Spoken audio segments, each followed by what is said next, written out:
एक सैनिक जानबूझकर काम कर रहे रोबोट पर गोली चलाता है, ये देखने के लिए कि क्या वो पलटकर हमला करेगा। फिर वो उसे अपशब्द कहता है।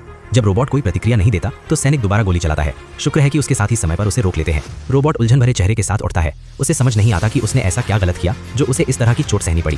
क्या सिर्फ इसलिए कि वो इंसानों की तरह बोल और बातचीत कर सकता है?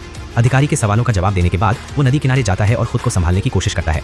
तभी एक लड़की उसके पास आती है और उसे एक तौलिया देती है।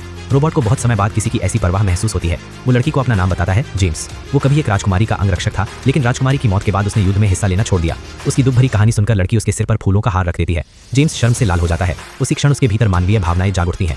लेकिन उसी रात एक हादसा हो जाता है। एक सैनिक लड़की की सुंदरता पर मोहित होकर उसे जबरदस्ती अपने साथ ले जाना चाहता है। लड़की की सहेली ये सब देखकर कुल्हाड़ी उठाकर उसे रोकने आती है। सैनिक उसे दखल न देने की चेतावनी देता है और कुल्हाड़ी सौंपने को कहता है, पर अगले ही पल सहेली सभी सैनिकों का सामना कर लेती है। आखिर में कप्तान मजबूर होकर लड़की को बंधक बना लेता है।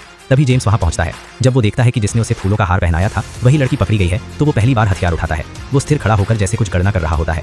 कप्तान उसे आदेश देता है कि वो वहां मौजूद सभी लोगों को मार डाले, लेकिन जेम्स कोई जवाब नहीं देता और सीधे कप्तान को खत्म कर देता है। ये देखकर सब हैरान रह जाते हैं। किसी ने सोचा भी नहीं था कि ये रोबोट आत्मचेतना जागृत कर लेगा और इंसानों के आदेश का उल्लंघन करेगा।